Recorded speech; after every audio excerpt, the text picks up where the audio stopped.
მსოფლიო ეკონომიკა მუდამ ეფუძნებოდა ძალთა ბალანს, ბიზნესების, სახელმწიფოების მომხმარებლებისა და ბაზრის თამაშის წესებისთან არსებობას. თუმცა ისტორია გვასწავლის, რომ როცა ეს ბალანსი ირღვევა, საფრთხის ქვეშ ექცევა არა მხოლოდ ეკონომიკური სტაბილურობა, არამედ სოციალური სამართლიანობაც.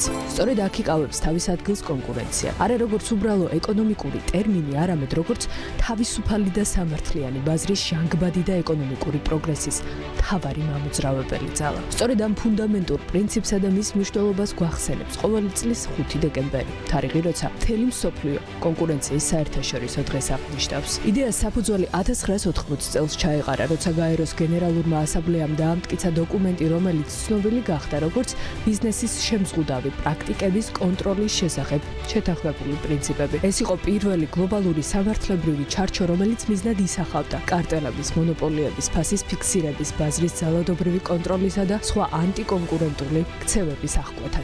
სწორედ ამ დროს ქვეყნები პირველად შეთანხმდნენ, რომ სამართლიანი კონკურენცია არის არა მხოლოდ ეროვნული პოლიტიკის ნაწილი, არამედ საერთაშორისო პასუხისმგებლობა, ეკონომიკური კეთილდღეობის საერთო წყარო. კონკურენციის საერთაშორისო დღის დაწესების მიზანი იყო ერთი მარტივი, მაგრამ დიდი პოლიტიკური სიმართლე. კონკურენცია თავადაც საჭიროებს დაცვას. განსაკუთრებით იმ პირობებში, როცა გლობალური ბაზრის სწრაფმა გაფართოებამ, ტრანსნაციონალური კომპანიების გაძლიერებამ და ტექნოლოგიური გიგანტების გავლენის ზრდამ გაზარდა მცირე ბიზნესებისა და მომხმარებლების დაუცველობის რისკი. ეს დღე კი საზოგადოებას ეხმარება იმის გაცნობიერებაში, რომ ანტიკონკურენტული ქცევა არ არის ბიზნესის ნაწილი. ის აზიანებს ინოვაციას, ზრდის ფასებს, აფერხებს ეკონომიკურ შესაძლებლობებს და აღრმავებს სექტორულ უთანასწორობას. ამის საპირისპიროდ ჯანსაღი კონკურენცია აძლიერებს ეკონომიკურ მდგრადობას, ინვესტიციებს, შრომის პროდუქტიულობასა და ქვეყნების საერთაშორისო რეპუტაციას. მსოფლიო კონკურენციის დღე უკვე იქცა ერთგვარ გლობალურ ფორუმად. ქვეყნები მას აღნიშნავენ კონფერენციებით, საჯარო დებატებით, კვლევებისა და ანგარიშების გამოცემით, უნივერსიტეტებში მასტერკლასებით, ანტიმონოპოლიური სააგენტოების მიერ სპეციალური გამოძიებების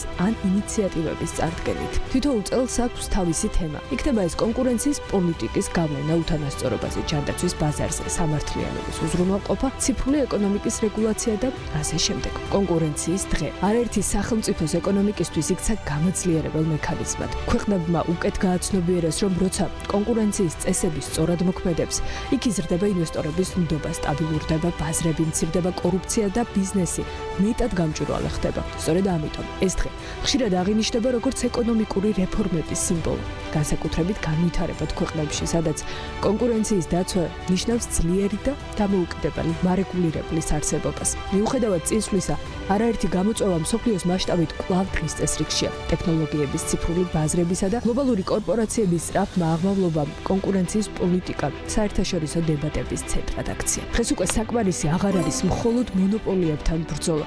ანალიტიკოსების შეფასებით აქ და ახლა კრიტიკულად საჭირო და მნიშვნელოვანია მონაცემების მიტაცების კონტროლი, ალგორითმული დონაციის შეზღუდვა და ციფრული ბაზრების გადაჭარბებული კონცენტრაციის პრევენცია.